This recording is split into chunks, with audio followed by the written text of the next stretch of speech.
Welcome back to the ECX podcast, guys. We are on our third one, and we have decided to move things into the shop. And so we got me and Pytel here, and we got another guest that we're going to bring in later.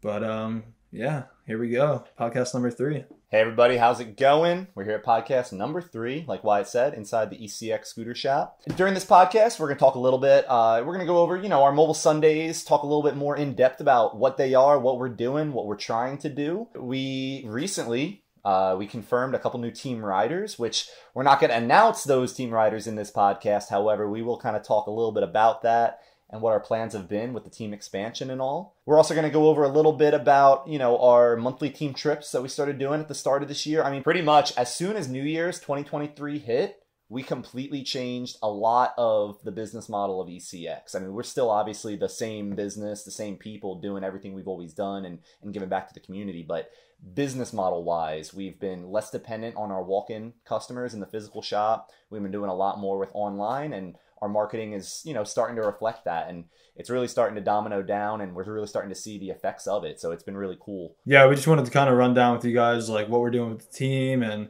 what we're doing with trips and stuff like that, because I know a lot of you are interested in that kind of stuff that's going on with ECX, and we just wanted to share how we plan on interacting with the community and how you guys can get involved possibly, and some of our big plans for the future. Yeah, like Wyatt said, we want you guys to get involved. Our Mobile Sundays, we do a lot locally at Newport Skate Park or the other parks in the Delaware area, but we're also traveling. We're hopping in our team tour bus and we're pulling up to parks near you. I mean, the one we did recently, not too long ago, was all the way out 8 hours away at Chenga Skate Park out in Brook Park, Ohio. Yep, we did that one in Cleveland we did like probably around 10 to 12 of them in our local area. And then we were like, you know what? Time for a team trip. Everybody's ready. Let's try to move Mobile Sunday to somewhere bigger. And it worked out great. We had a ton of people show up. It was a great event. Go check that video out on Olay's channel. I'll put it up right there. Yeah. And shout out to everybody involved in that. And, it's amazing to see even from a state 8 hours away that we can get such a big crowd to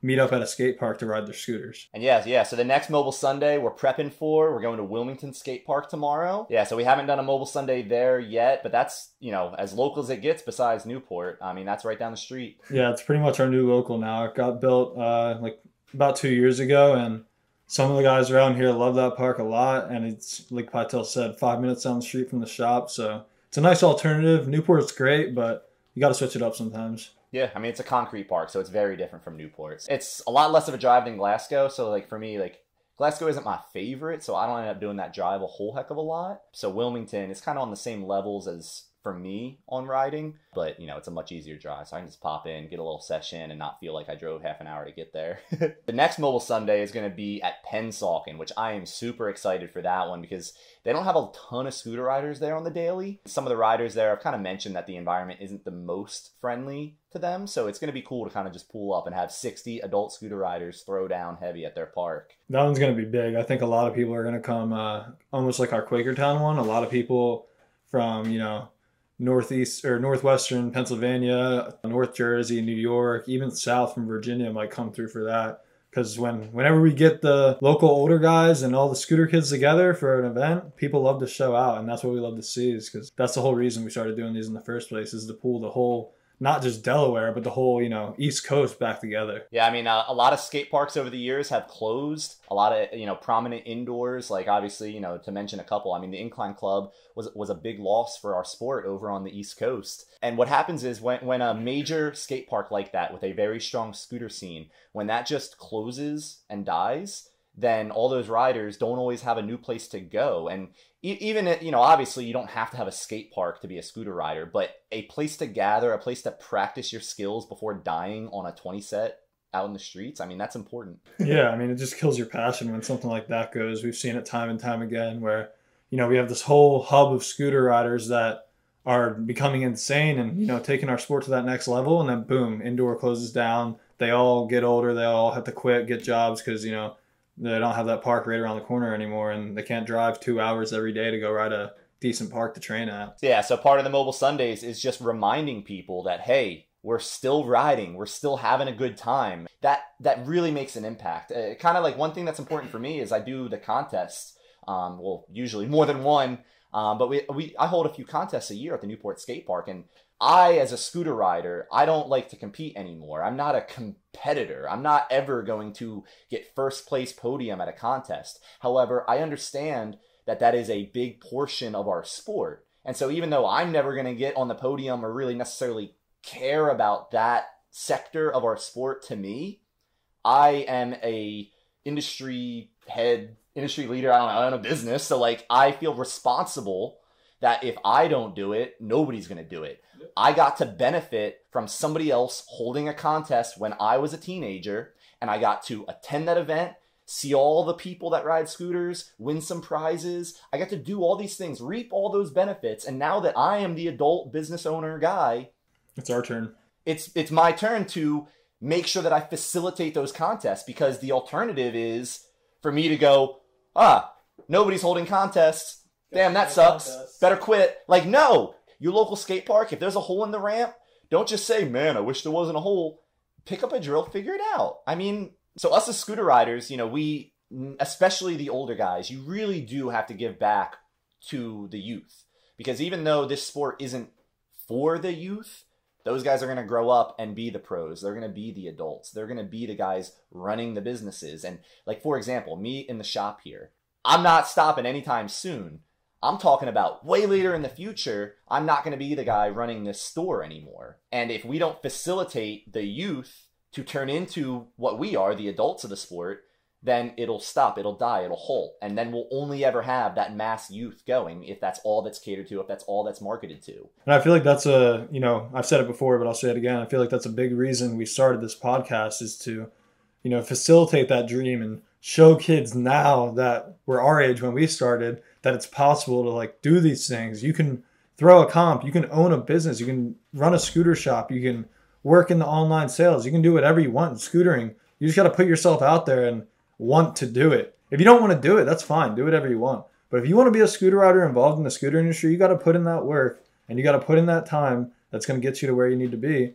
Because if you don't do it, like Pytel said, no one will. And, we need scooter riders throwing scooter events because we need scootering to grow. The only way to do it is with more scooter riders. We want these events to keep getting better and bigger, and that takes you guys. So come on out, tell your friends. Like I said, we have guys driving 3 hours to more than that. We drove 8 hours to get up there. Yeah, true. People will make the trek because if you've been to one, you know how important it is to be there and how good it feels to like just get together with the community. Like, That's my favorite thing about the Mobile Sundays is how good people feel after them. And they're like, wow, like I needed that sesh. I needed to see the homies from out of town. Like, because there's not events like that anymore. Nobody is out here doing anything like that. So that's why we needed to go out there. I told Pytel at the beginning of 2023, we agreed that we need to go out, facilitate ride days, and that's how we're going to, start to bring the scooter community, at least locally, back together. And then hopefully, little by little, we can branch out. So speaking of Mobile Sundays, we got one coming up in,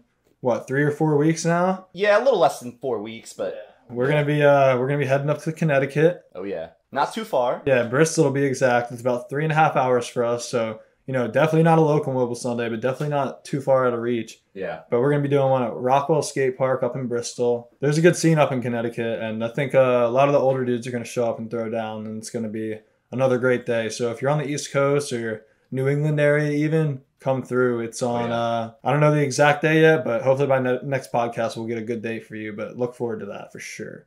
But so when we go up there for our Mobile Sunday, kind of the spark to go to that skate park was we're going to be adding a new team rider. So I don't know if you guys noticed, but we've been slowly starting to add riders again after a few years of not adding any new guys.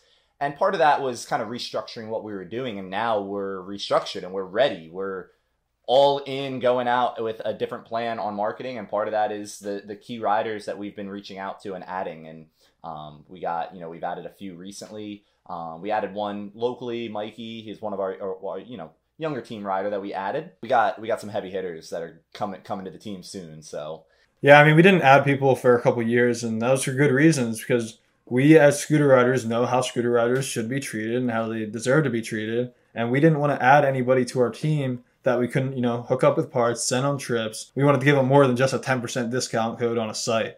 That's what we're doing. We finally got the resources to back it up. We got 2 heavy hitters coming to you guys soon. You might even know one by the time this podcast comes out, but let me just tell you, it's crazy. We're about to step shit up here fast. Yeah, we're scooter riders. We're optimists. We're going to be like, yeah, every scooter ride should get $100,000. I understand. Like, a scooter company, if they have 10 riders, I mean, that's $1 million a year in salaries for those riders. I understand that our industry doesn't facilitate that right now. That's why we need a company out there who makes millions and millions of dollars that supports our dream and our passion and sees the vision that we have that'll help us promote it to the world. And the problem is a lot of people think that, like, we already hit that point. They already think, like, oh... We are far from it, my friends. As far as, like, the popularity of the sport. And that's the thing, is people sit on their phones and they are not riding... And so they just go with this mentality of like, oh, nobody's riding anymore. Like, no, you're not riding. Yeah. Get out. Ride your scooter. It's fun. And that's the reason why we're doing this stuff now is because we know none of this is going to happen anytime soon. But if we take that step now, we put in the initiative and the hard work now, 20 years from now, this stuff might actually happen. And we'll be, I'll be 40-something years old, but I can look back and be like, holy shit, I made those kids' dreams come true because nobody ever did it for me. Yeah, or like, I don't know, like not to think of it this way, but like when I was a young teenage scooter rider, I was just like many guys where I looked up and I was like, wow, I want to be a pro. I want to do this.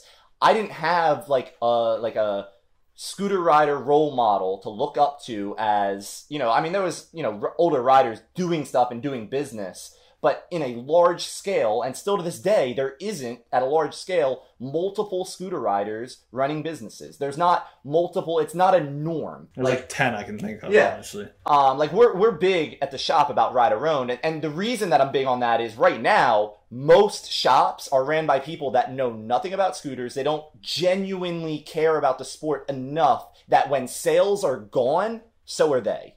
And that's the problem, is that right now, when sales are down, when the industry is down, when things aren't going on, that's when the companies need to step in and invest actual money and hold events. And what happens is most brands in this industry, when sales dip, then they pull marketing. That's the opposite of what we do here at the shop. When sales are down, we bump everything that we have into doing events, doing marketing, getting out there, riding with people, doing more for our riders, more for the community, because, again, if nobody does it, who's gonna? Yeah. And like right now, when everybody's like, man, companies aren't doing this, companies aren't doing that. I'm a company. I'm gonna do it for you then, because if I'm hearing the complaints, I'm gonna do something about it. And that's the same thing of, it can't be just me. It can't be just Wyatt. It needs to be everybody in the little bits. Like, oh, our local area doesn't have a scooter contest. So make it happen. Yeah, throw a contest, throw a street gym, like do something. The thing is, somebody goes, oh, my local skate park doesn't have a contest, and they think like, oh, me, 17-year-old scooter rider, I can't make a difference. No, you have all the ability to hold an event, and it's like, oh, well, I don't know how. Nobody did. I didn't know how to. I figured it out. And my first events, I didn't have 300 people there. You can hold an event with your friends, have 10 people there, figure out the format, ask your buddies. What was good? What was bad? Go to other events. That's what I did. All my contests, all my events that I do, I take everything from my youth that I hated. Like, for example, pulling up to a skate park and then it's 3 random judges that are skateboarders. What? No, because then they don't know, or they don't have a concept of, then they're just looking at like, oh, he did a backflip. So what? A backflip is not hard. A backflip is one of the easiest tricks to do. But yeah, pretty much what Patel's trying to say is, we want to help facilitate adult scooter riding. We want to make that next generation of, I'm 25 years old now. There's no possible way I could pay my bills off of riding a scooter. And that's why, I'm helping out with the shop. I got other jobs I'm doing. It's because that's what it takes for most, if not all, riders over the age of, 20, 21 years old. Because everybody has bills. Everybody has to get stuff paid, and scooter riding is just not going to, facilitate that, I guess. I'm sure we're going to do a whole podcast on, me and Patel's experiences personally of what we've been through, but I kind of wanted to get our special guest in here to talk about some of his experiences and how he's navigated through the scooter world, becoming an adult and getting older and seeing the challenges we face, throughout this journey of riding.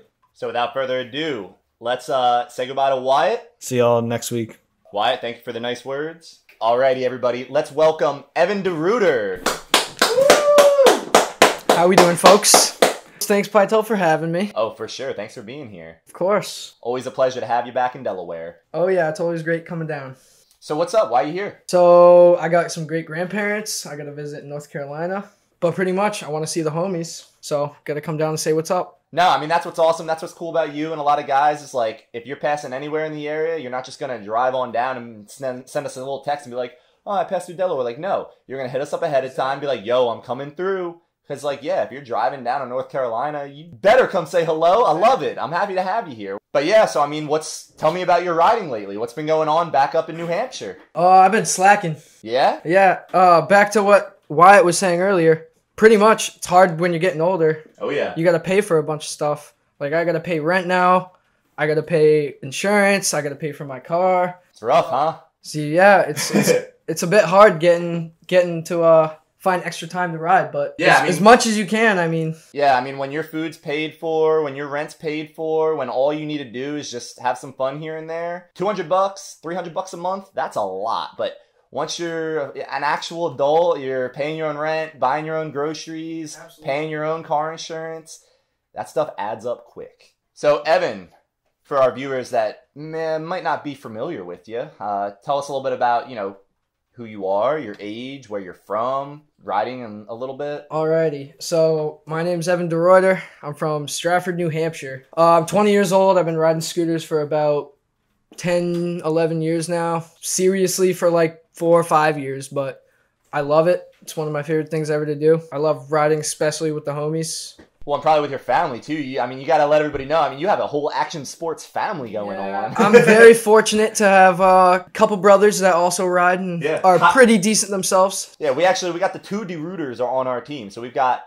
Evan and Kyler as team riders. Yeah, I'm very fortunate to have a little brother that can, push me further. Because as soon as I get good, he wants to get better than me. And it's like a little contest. And it's just pushing each other to get good. But it's gotten a little bit harder because I moved out of the house now. So I'm not with Kyler as much recently, so. Yeah, I mean, not being around somebody that you used to be able to ride with all the time is probably, it's kind of like when a skate park closes. It's harder. Oftentimes, I ride plenty, but I don't film clips because I'm not trying to set a phone down and self-film a clip. Like, I'd rather just ride and enjoy my time. And so when you don't have somebody to ride with, you might still be riding plenty and be enjoying life lots. But as far as being an athlete on social media and stuff and really promoting your riding, unless you got a homie or a sibling to film you might not get a clip. But yeah. So, I mean, I completely see what you're saying. I mean, you go out, let's say it's Saturday, and you're like, man, I want to go ride, but if you gotta pay your bills, you might not have the freedom to go and do that. Yes, and another issue is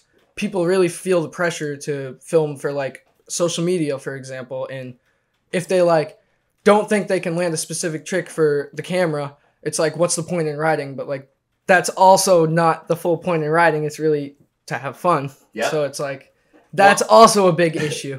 Yeah, and then, so I mean, that's the pinch that a lot of, like, the current, like, pro athletes in our industry end up, like, finding themselves in, is they need to ride to film a clip, but they also need to ride to be a human, to be, like, at the end of the day, even if you're getting paid to ride your scooter, like, we are riding our scooters because of how it makes us feel inside, about some mechanism in our brain just, we're not able to turn it off. When you have to connect this thing that you genuinely love, that you're going to just do because you want to do it, and then you're assigning, okay, now you need to do this and film it to get the paycheck for it, to keep doing the thing that you love.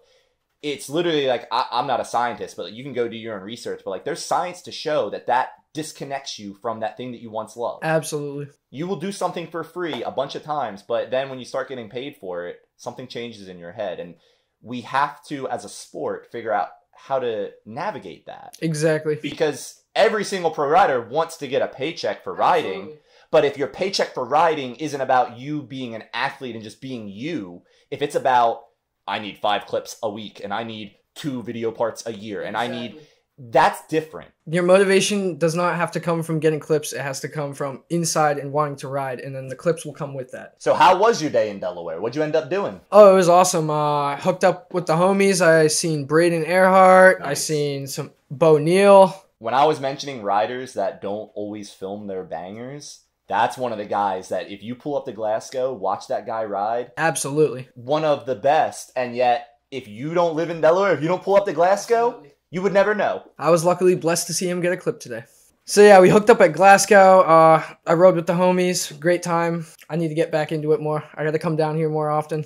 Yeah, well, I mean, you stopped by the shop right before the sesh. You got a new deck, some new wheels put on, so it was fun to fix up your scooter. Yeah, so how does that new tilt deck feel? Amazing. Word. Yeah, so we put the new Method deck on Evan's scooter. So we got a bunch of these in the shop. A little selfless plug. It rides very nice. I love Tilt products. I mean, as far as, all their stuff, but decks, I don't even think it's in question. The highest quality decks currently available, in my opinion, with the machining involved, with the thought involved. Absolutely. Like, every part of this deck. I appreciate what they're doing for the community for sure. Well, and again, it was thought out by some scooter riders, And that's what needs to happen. Well, yeah, so that's phenomenal. Really happy to have you on the podcast with us, Evan. Yeah, of course. Thanks for having me. Yeah, the trip isn't over. We're going to go talk some more business later today, get some more things in motion, but hanging out a little bit more as well. Got to just make sure to facilitate the fun while you're here. But yeah, I appreciate you saying a couple words. We're going to be linking up with Evan, and probably your brother's coming, right? Maybe? You will see my brother. Okay, I will make him come. You guys will see Kyler. Sick. And then, do we think Nico confirmed? Yeah, Nico's coming. Nico is absolutely coming. I am dragging him. Phenomenal. So we will probably do a mobile podcast with you and Nico while we're up there, and your brother and stuff. Get you guys in the bus podcast. So, but yeah, that's what's cool. Like we were talking about with the first podcast, is that we've set this podcast, it might not be ideal that we got to kind of set up every time, but part of this is that we can change our environment, which, we're still figuring it all out where exactly we want to do these podcasts on a regular basis. Like today, obviously, we got the shop behind us and everything. We're going to be doing on the bus when we're up there in Connecticut and stuff and see what that's like. So it's just going to be interesting to kind of test out, different environments, different backgrounds. But I'm super excited to get, the New England guys back together and back, in a Airbnb with the ECX guys, hanging out, riding together, I'm here for it. But every month since the start of 2023, we're doing a big team trip. So this Connecticut trip, that's our big team trip for the month. That's part of making sure that I'm giving back to our riders. Is got rid of my little car and I bought a big team bus for the team, because we would go like 2-3 cars deep to a team trip, and like that isn't facilitating the team spirit, the team environment, or that's not what a team company should be doing to pull up to a skate park. So now we have the team bus, the ECX tour bus, which is so crazy, like, to be in it, because I've been on ECX since before I was the owner. I remember sitting in the back of a Suburban with like John Dev and Tommy Christiana, like going to a skate park in a Suburban. So there's something special about like not just holding an event every month and like going to a team trip and stuff, but like pulling up as a team together in a team vehicle. Absolutely. Where you get out, in that impact of like, yo, they're here. Yeah. Those guys, they're riding. The ECX bus just pulled up. Like that's important. That's special. Because again, too, it inspires the fact that it's possible. Absolutely.